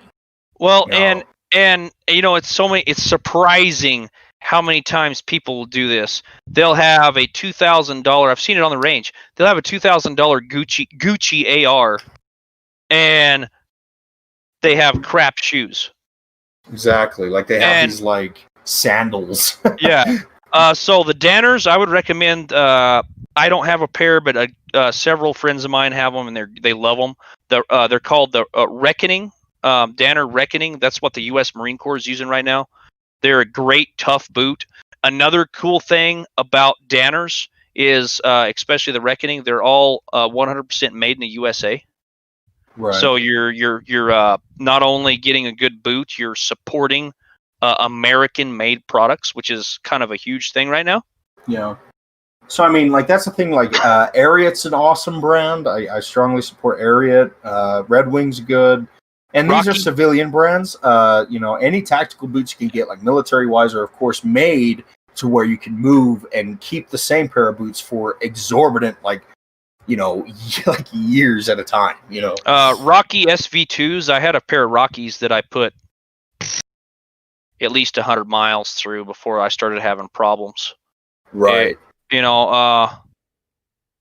At least probably like 200 miles. I guarantee you, because I took those a lot of scouting, a lot of hunts and stuff over the years. So I probably put at least 200 miles on those boots before they finally kind of gave the ghost. And I mean, they still worked. It's just the soles were starting to come apart. But I mean, I could have still used them.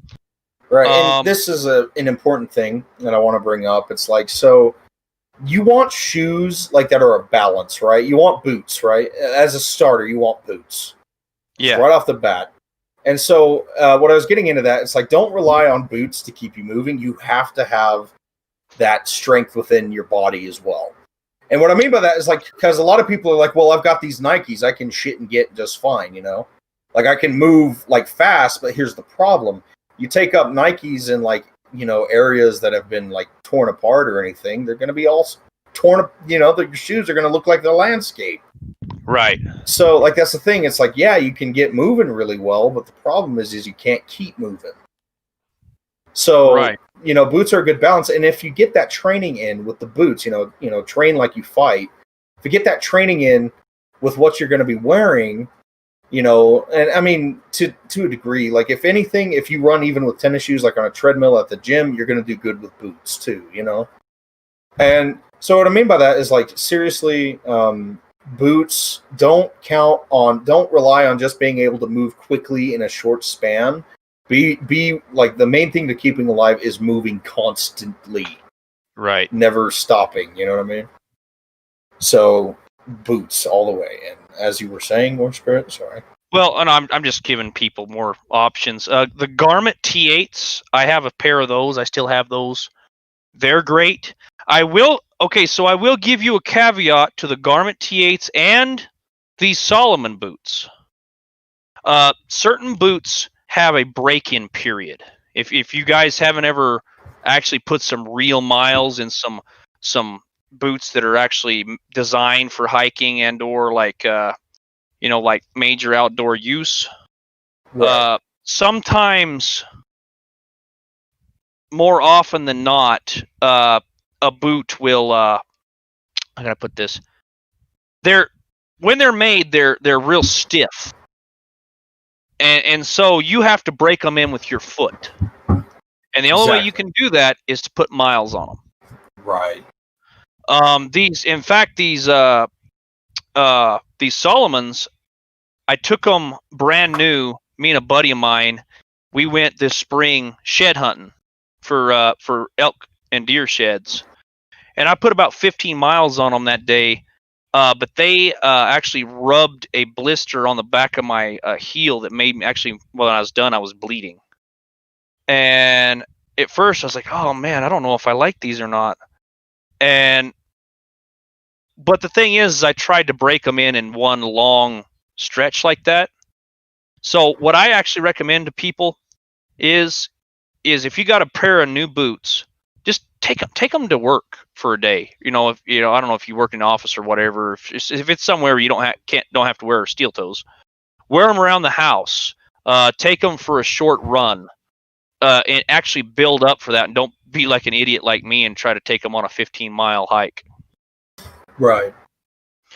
But then, because I love these boots now, they've been really good. And in fact, looking at them now, the only wear that I can see on them is right at the very top where I scuffed really hard because I slid down a sand rock and kind of scuffed one of the loops. But right, and that's great. And to go on, get yourself a good pair of boots, ladies and gentlemen. It is essential.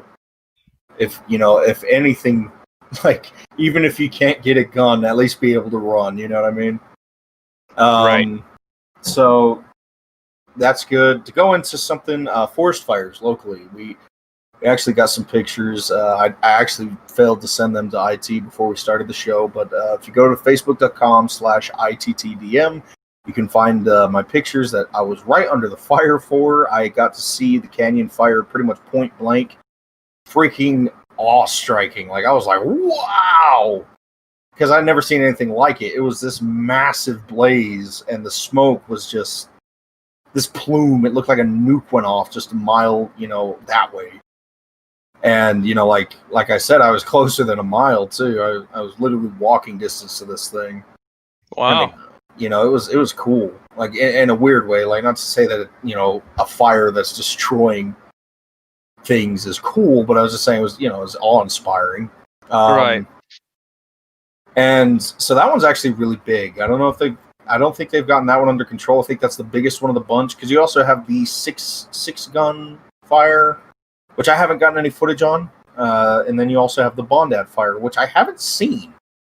I don't know exactly. Maybe my idea of where Bondad is, maybe I'm a bit confused. But I can't put my finger on that fire. And, I know where Bondad Hill is. Bondad Canyon. Do you know where the old Bondad bar used to be? Where the biker bar used to be? No, I'm afraid not. Yeah. Okay. Is it close to 550 North? That's all I'm asking. Yes and no. It's the biker bar was if you're going towards Durango on 550 North. The biker bar was on your right hand side, but if you go just past that, there's a dirt road turnoff to the to the left across the highway, and I think that's actually down that canyon right there. I think that's where the fire is. I didn't see any plumes of smoke in my travels because I am up in the north very often from the Bondad area, so I don't really know. I don't really know what that means. Maybe I'm just looking in the wrong spot. I would think a forest fire would be kind of hard to miss from what I saw from Well, the canyon. that canyon's huge though. It goes on for like 10, 15 miles. Oh, okay. That could very well be it then. Because, like, yeah. But, yeah, anyways, I got to see the canyon fire up close. I was just blown away. And as I said, it makes me sad because a sheriff came by and he said, hey, man, like, you better get somewhere safe. You better get out of here. And I was like, oh. And right as I put my camera down, after getting a bunch of awesome shots, right there, a plane dropping this massive load of fire retardant on the blaze just came by. And I'm like, I missed the shot of a lifetime. Like, that would have been, is Today the Day Media got that. And that would have been our, like, staple mark image for, like, months. Massive load of Joe Biden on the fire. Yeah, that put anybody to sleep. Anyways, so we got all that going on. You may notice the smoke if you're a local here. I mean, obviously, because this massive haze has covered our land as far as the eye can see, to the north, so on and so forth, like that, to the east and the west. So, pray for the firefighters involved and pray for the safety of the people in these areas. You know, pray for healing and that the fire comes to a screaming halt this evening. You know, so. Yeah, that's something I hope for personally. Fires are never good. They're sad, as beautiful and as crazy, volcanic, and awe-inspiring as they are. You know, there's tragedy behind it. Right. And anyways, to continue on to another local bit, there's the HB 0011 health bill. Our House bill that was being proposed. A lot of people are freaking out about it because it's talking about vaccines, which are a pretty hot topic. You know, it's whenever you get into vaccines, you get into the scary concept of, Skyhawk 39 says just south of the bridge. I must be blind. I'm not saying it doesn't exist. I'm just saying it's like I must have just been totally out of my zone. That's where that canyon is, yeah. Yeah, okay. Well, there it is. There's a fire out there. I guess, I don't know. Whatever. Anyways. Oh, wait a minute. Oh, no, I know where it's at. Now it makes sense. Never mind. Yeah, no. Did you just have a D moment? Yeah, I just had a... No, I get it. So HB 0011 is a House bill that was being, it's being talked about, and I think it may have been passed in New Mexico. And what it was, a lot of people were reading through it. There's a lot of fear and a lot of stigma these days, and one of the things that we talk about is like people like to panic and people like to be worried. And, and one of the things is like, well, we stand against anything that brings forth the idea of mandatory vaccines. Any idea like that is obviously just outright asking for trouble from us because that's like, the mark of the beast territory. And even if not, just the government, you cannot trust the government to be like, yep, so get that or you're under arrest. Never. I don't care what government it is. Never trust the government to know what's best for you. Right. Only you know that. For you and your family, for something to be anti-voluntarist, where it's a mandatory thing, if you call the shots and say, nope, not for my family, the government has no grounds to touch you. And if they do, remember your Second Amendment. That's all I'm saying. So, to go into that, what HB 0011 proposed, there's a lot of it that was crossed out, and I think that was because of the backlash it got.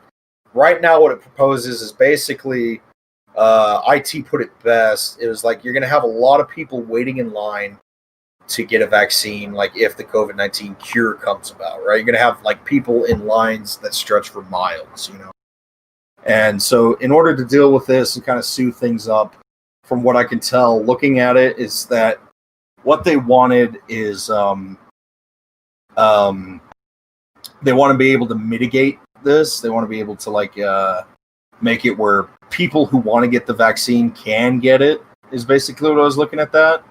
It's like people who are approved to it and be able to, like, people who might be like allergic to it don't end up with it. So, and that's kind of like where it's going. Like as for the actual concept, I don't trust anybody who proposed this HB because it's like, wasn't that already the case? Like, what the heck is this thing, right? So it's suspicious. It's a very suspicious thing. It worries me. You know, it's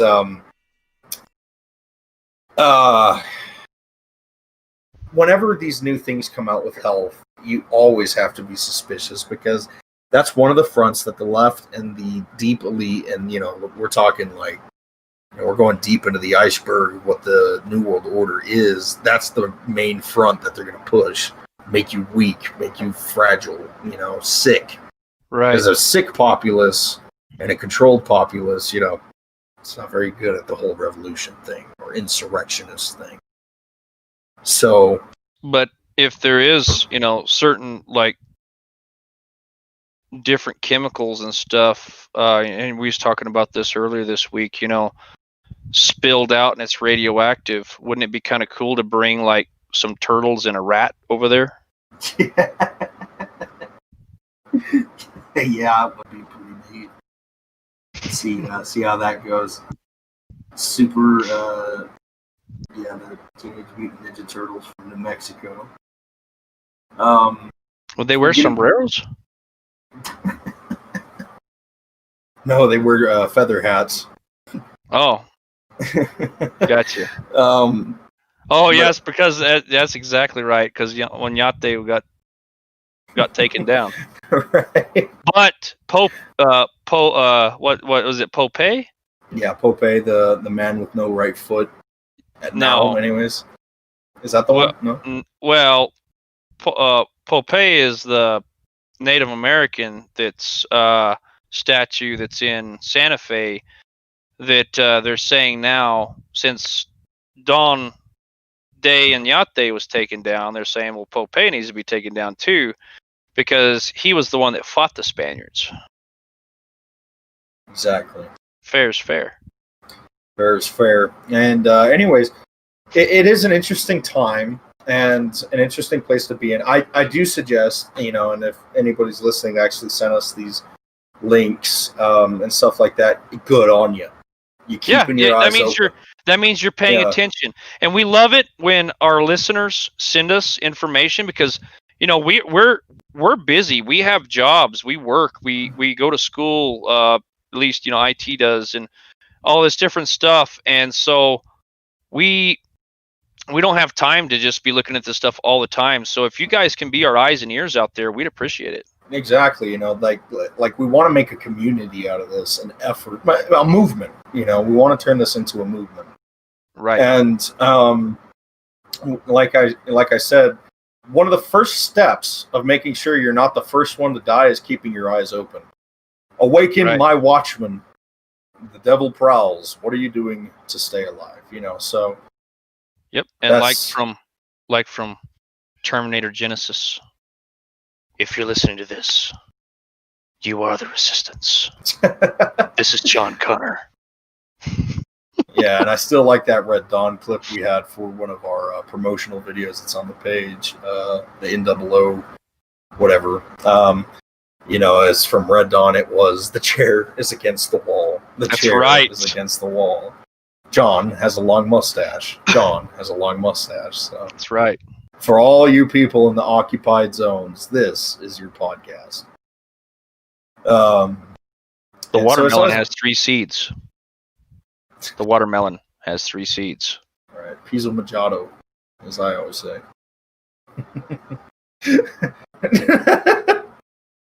What? Wow.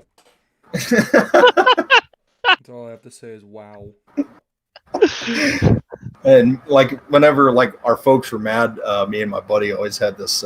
We had this code phrase. It was me and Damon back in the day, and I remember it whenever a girl was catching on, that one of us liked them, and we had to back off a bit, or else our whole scheme to do this romantic operation would be blown.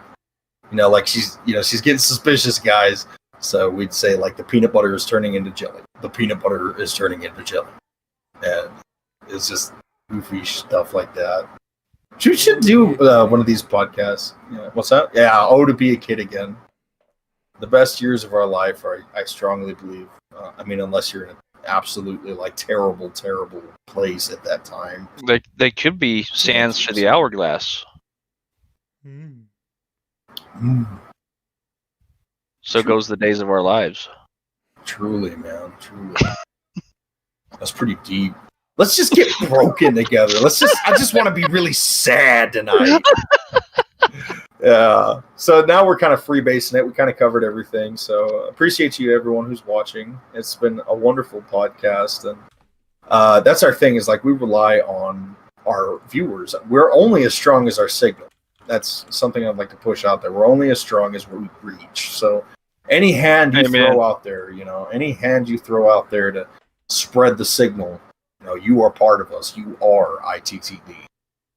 You are pushing the same message that we push, is we are not going to be the first ones to die. And I mean, if we are, then by golly, we're going to get our message out beforehand. And there's no doubt that very possibly in this lifetime that this show is going to be contraband, that any copies or recordings of it are going to be strictly illegal under the new order, Oh, yeah. Yeah, there'll come a time when we'll be setting up on some lonely mountain peak and, like, doing HF radio broadcasts Right, for so just a few minutes and then hauling ass so we don't get murdered. exactly. And so we're looking at that, guys, also. If you still want to listen to our show after the SHTF. Yeah, we'll probably be on 40 meters somewhere around, I would say, 3.997. So right in that range right there. Right. Go ahead and get yourself a ham radio, and you might still be able to hear us after everything goes down. So we'll probably do it. I don't know. We'll save the timing for later. We'll wait for people to pick up on us when that time comes. We will not be putting out that intel at this time. Let's see. There's a lot of great things. I think we did a really good show tonight. We covered everything. I think this has been one of our most enjoyable shows. If for any reason, all the feedback we got from our viewers, an amazing time was had talking with you two, Skyhawk and Drama Pink Girl. We appreciate you for joining into the discussion. Thanks to both of you, yes. Yeah, and of course, Skyhawk, these are interesting times for officers. We stand with you. While there is some things like, that we could say, it's like, well, some officers do act out of line. We can say that. As a whole, we do stand with the police departments. I mean, one thing I want to add to that, John, the whole controversy's come up with officers and all this other stuff, and what I want people to understand is and I don't know where you get the funding for this, but unfortunately our officers don't receive enough training in some stuff. Like, did you know they only receive 2 hours a year of combative training? Like, Jeez. they need to have more training on jiu-jitsu, on how to get compliance of these assailants more, I guess, easier. And also, so here's another thing. So they're banning chokeholds, right? That's one of the things that they're trying to do. They're saying they're going to be banning these chokeholds nationwide. And what I want listeners to understand is anybody who understands jiu-jitsu understands a chokehold. You're not actually restraining the trachea of your throat. You're not smothering a person. They can still breathe. What you're doing is you're putting pressure on the carotid artery. Yeah, you're and blocking the jugular blood flow to the brain. Yes. The yes. human can breathe through a 2-millimeter hole, which is about the size of the length of a pen, like the exactly the inner diameter of a pen. Right. So all we're doing, when you're doing say you're doing a rear naked choke. A rear naked choke, you get around and see that the crook of where your elbow is actually the ideal place of where his trachea is going to be. So that's actually the least place it's being squeezed. But your bicep and your forearm muscle is what's actually putting the pressure on those arteries. And then as you start to squeeze, that pulls that out and he just passes out. So then if you do it correctly, now all you got to do is just slap the cuffs on him, and hopefully by the time he's waking up, you're already hauling him into the freaking car. There's a great jiu-jitsu teacher, and that's actually who founded Brazilian Jiu-Jitsu, the Gracie family. But there's the Gracie family of Jiu-Jitsu actually is trying to help officers. And if you'll contact them, different departments out there, if you'll contact them, the Gracie combative industry has actually said they will help these departments and get them trained. But I just really hope that they do not take that chokehold option away from these officers, because now to get pain compliance or to get compliance away, you're going to have to do an arm bar. You're going to have to do like an omoplata or something like that, or Americana, where you're actually going to end up maybe breaking their arm to get compliance. Right. Or you're going to have to beat them in the head with a baton. And that's going to cause way more damage than a chokehold. Yeah, and it's getting kind of worrisome because, like, if you look at, it's kind of weird how the police in areas, say, like a totalitarian dictatorship like England,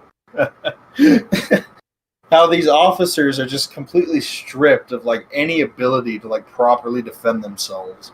And then the nation does something ridiculous like, hey, let's just allow in all these migrants from a completely different world almost to just, not to be like prejudice or anything, but goodness gracious, that would be crazy in any country.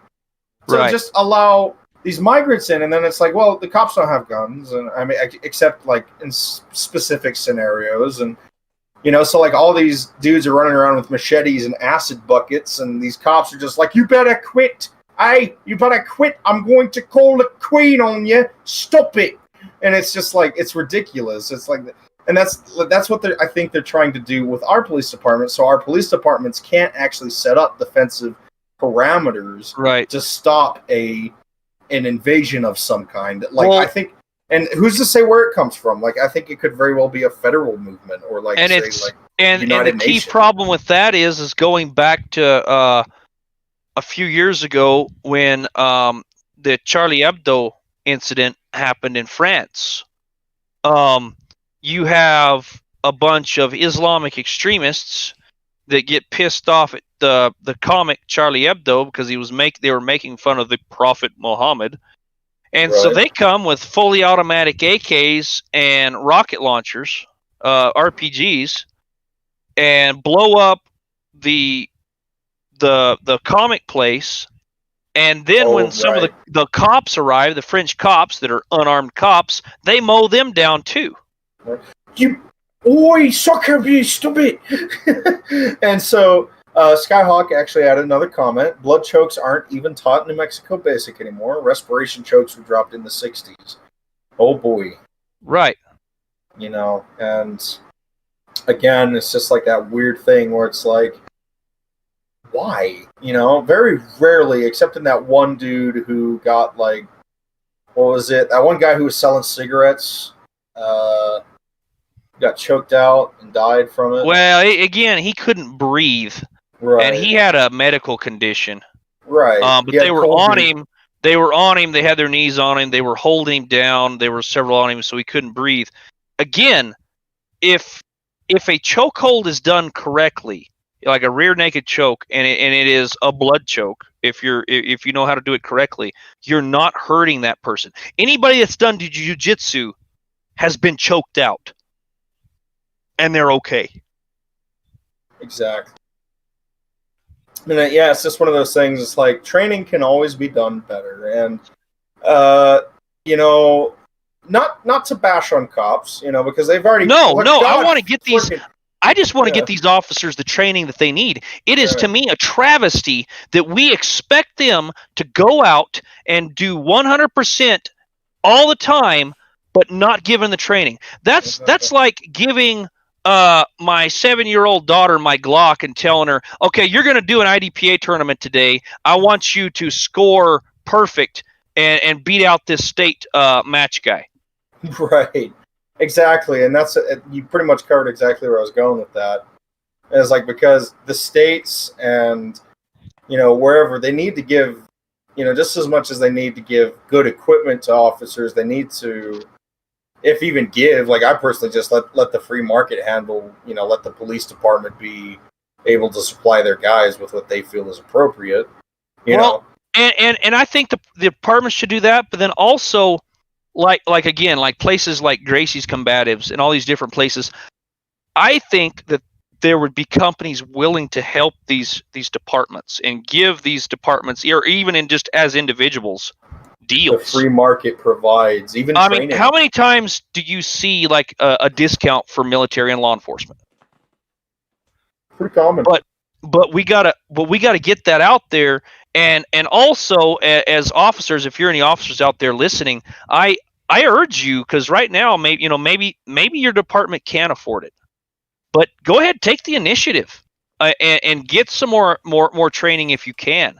I mean, me as a civilian, I'm not even in law enforcement, and I get as much training with as much as I can with what money I have. Right. Skyhawk39 commented again. He agrees, but it all boils down to department's exposure to liability. The managers and politicians would rather sacrifice an officer than pay the goons, lawyers, guns, and all that. So, right. Yeah, exactly. And it's a betrayal. It's the same betrayal that, say, like Vietnam veterans faced, or the people in the back are betraying the very people that are trying to. Well, with that betrayal, freedom. Officers are starting to leave the force. In fact, there were 3 whole precincts that quit in Atlanta, Georgia. Goodness walked gracious. Away. Yeah, that's wild. There are only like 2 precincts right now in Atlanta, and Atlanta is huge. Or as our president would say, John, they're huge. Yeah, they're wonderful. Big. They're big. They're enormous. That's yeah. So you got Atlanta, and it's all very odd how fast this has all come. Like normally when you had protests, like you remember Ferguson, that was like the last big riot we had. Yeah. It was like this one area, they got what they wanted and they quit. You know what I mean? And this one, it's like they got what they wanted, but they're not stopping. You know what I mean? Like now they're going after everything, and it's like. This is no longer a protest or a civil rights movement. This is an enemy occupation of American territory. It is, and again, it's just an excuse because all 4 of those officers were let go the very next day. The one that did the murder was charged with stuff and arrested the day after that. And so it was very swift, and it's not like they got put on administrative leave. They got fired. Right. But that isn't enough for them, because you see, they didn't. I don't think they expected for us to do that. But then, since it didn't happen, they don't care. They're just going to keep doing it because they want to steal that big screen TV. They want those. They want those new Nikes and all this. Because that was a big thing at first, was all the stealing. And now, since some places we have the National Guard, they're protecting stuff. Now they're just doing the protests, but then even they end up being violent. And in fact, we're starting to see more and more vehicle/pedestrian incidents where somebody's trying to get through and they're blocking the road, and the driver puts on their F-it shoes and floors. F-it shoes. And especially in these times of fear where it's been recorded and proven that these people are very mean. Well, they're violent. Yeah, they've been proven. I mean, they bust out your windows, they mess up your car, they drag you out, and they beat the shit out of you. I mean, that happened. That was like in the 90s. That's what happened to that truck driver, and they killed him. It's terrible. And so these people have when you drive up to that, if they're blocking the street, they are a real threat. Exactly. My recommendation is, don't go full, roll the coals going 70 down through there. But just stay at a even like 20 miles an hour. Just don't stop. Exactly. Just Don't ever moving. slow down. So when you're coming up to them, because you see a car coming and it ain't, because even 20 miles an hour for a person, it's moving. They going to get out of the way. Right. Don't stop. I'm about to say, if you can get through the crowd, then you can floor it and get out of there. Right. You know. And if they damage anything as you go through, once you get through and away somewhere safe that you can pull over away from the crowd so they're going to catch up to you, then call 911. Right. And also, with that, insurance, I believe most policies cover damage like that. That's the thing. It's like, don't That's stop going to be moving. changing soon. Yeah, I was about to say that might very well change that. Better keep my mouth shut. The thing with that, though, it's like, even if not so, do you prefer, like, don't get me wrong, I love my truck. I would be heartbroken to have my truck get damaged by a communist. Like, that's just insulting to me, like, but at the same time, maybe we need to go commandeer some snowplows. yeah, like Soylent Green, baby.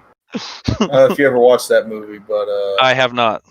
Yeah, old 70s film where in the beginning, like, there's all these like protesters and rioters, and they actually like pick them up in buckets and throw them in the back to be processed into like Soylent. It's actually pretty funny. Like, I was thinking, it's like, oh, no, Soylent. Like fertilizer? No, Soylent is a food.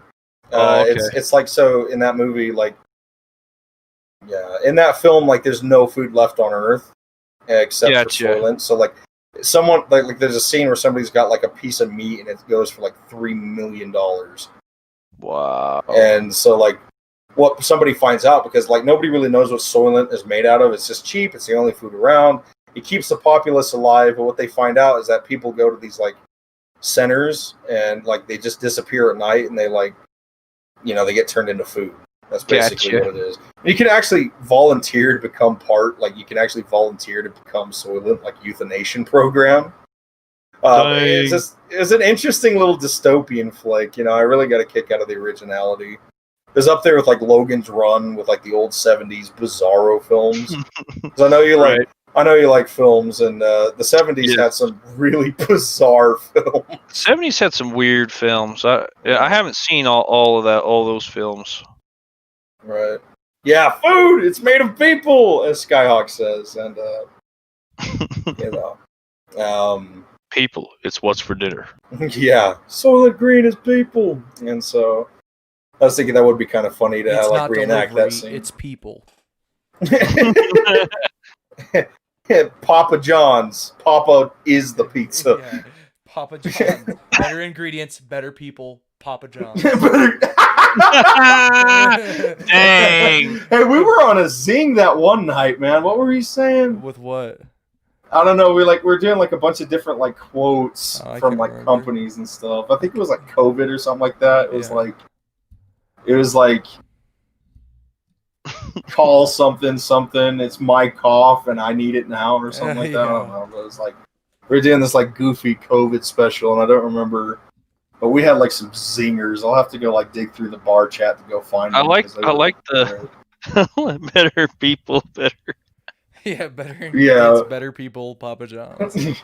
Better people is the ingredients. Yeah. Dang, that sounds like something that'd be on, again, going back to The Walking Dead, that they'd have at that there was that one episode they come into this train yard and they're all these freaking cannibals. Yeah. That's the thing. Like, I can't remember. Like apocalyptic games, you really just do see cannibals, because Metro. Yeah, Metro. I mean, you have that was Metro, the best cannibal thing I've ever had. The Road, Walking the movie. Dead. Have you guys seen the movie The Road? No. I think I might have in passing. Oh, dude, it's full of cannibals. Really? Yeah. They're running from cannibals most of the Hills time. Have Eyes. Yeah, the Hills Have. I mean, it's something that like deep. Everybody's thought about it at one point. Like, what if I get into a SHTF, situation or something like that, and I don't have anything else. You know what I mean? It's always one of those things Bro. that you don't think Well- you go through with it, but it's one of those things like you know it's a possibility, like subconsciously you're acknowledging it. You know what I mean? It's happened historically. The Donner Party. Yeah. Have you heard about the Donner Party, John? I don't think I've heard of it either, but Jericho mid Jericho. 2000. So- I think was I'm that sorry, a film? what? I think that was a film. Jericho, Skyhawk 39. Said Yeah, Jericho. Jericho was a great. It was a TV series. Really? Yeah, Oh, yeah, it Jericho was. was great. It was actually about basically like an EMP. I remember that. it Yeah, was in really the good. the deep recess of my childhood mind. Had the same guy that played Morgan on The Walking Dead on there. Morgan, the black guy that Rick meets in The Walking Dead, he's on there. He's actually a government undercover guy that's in the town, but you don't find that out till later. It's a really good show. I highly recommend it. Crap, where was I going with that? Because I got on a freaking kick on movies. Right. I think we were just talking about like odd films and like cannibalism. Well, just cannibalism and stuff. Oh yeah, The Road. That movie is creepy. So the father and son, at the very first of it, they're staying in their home, and they don't ever say in the movie what happened, but there was something horrible, and there's fires everywhere. So I can only assume that like some kind of like a nuclear bomb or something exploded. And in this community, like they're kind of like up in like to the mountains. It kind of almost looks like the Smoky Mountains and stuff. And for some reason, the mom just goes plumb wacky and says, that sooner or later they're going to come for us, and they're going to rape me, and then eat me, and then rape our son and eat him and kill you, and and so she goes crazy and just walks off into the forest and dies. This is the very first of the film too, and you're like, what the heck? That's a great start. Yeah. And then the rest of the film is him and his son surviving walking on the road. They're just trying to get through. They don't even know really where they're going. And people like cannibals hunting them. They end up going into this house, and they go down into the basement because they're looking like trying to hide. And there's people down in the basement that are missing legs, because what the cannibals are doing is, they don't have refrigerators. So what they do is they'll cut off your leg and then put a tourniquet on it and keep you alive. Yeah. Yeah. Lovely. Yeah.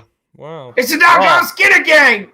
Yeah, that movie creeped me out when I first watched it.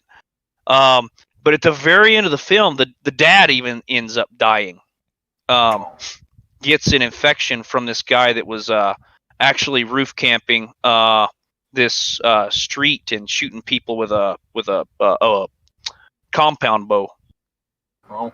And so the boy is the only one who ends up alive.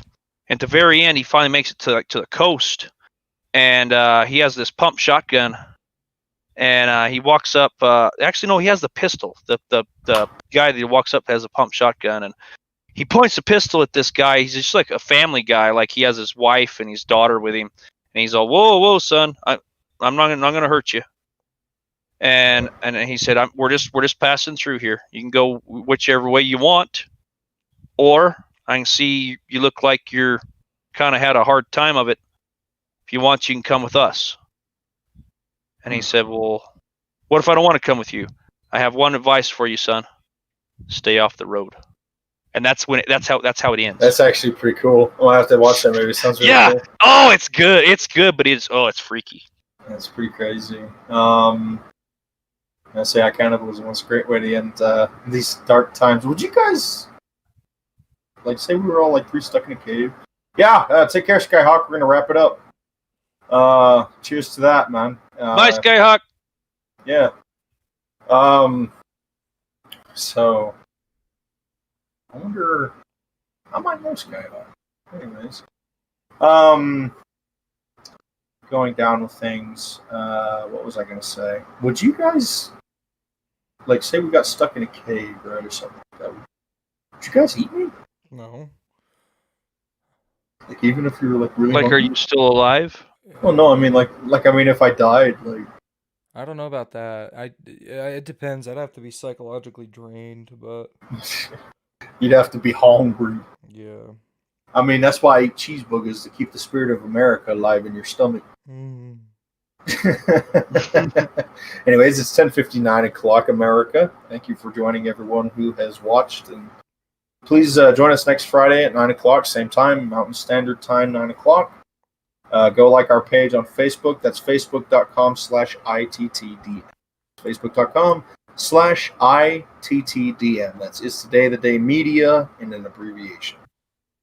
Thank you for joining us this evening. We're going to go ahead and wrap it up in prayer. War Spirit, do you want to go ahead and lead us in prayer tonight, man? Sure. Excellent. Dear Heavenly Father, we thank you for this day, Lord, and this evening and this time that I can come together with my friends and we can just talk about the things that are going on in our country, Lord. Lord, sometimes it seems like there's nothing we as individuals can do about it. But at least we can get together and we can talk to each other and encourage each other, and we can pray to you together, Father, on behalf of all of it. Lord, I just pray for protection for each and every person in this nation right now that's going through all this crazy stuff that's going on. Lord, I pray that you would put compassion back into people's hearts. And I pray, Father God, that you would show them that it doesn't matter if you're black or white or brown or green or from a space alien from Mars, that you love us and we should love our fellow man. Lord, I pray for President Donald Trump right now, Lord, that he would, be strong in leadership on this, Lord. We haven't heard much from him, so I pray, Father, that we would hear from our leadership, Lord. Lord, I pray for Michelle Lujan Grisham, that you would open her eyes to the truth and that she would come to know you, Lord Jesus. And finally, Father, I pray for that you would just bless the people that are listening, and that you would help them to be prepared for the things that are coming, Lord, because there are hard times coming. And I pray that you would prepare them, not only physically, but mentally, and most of all, spiritually. Thank you. In Jesus' name we pray. Amen. Amen.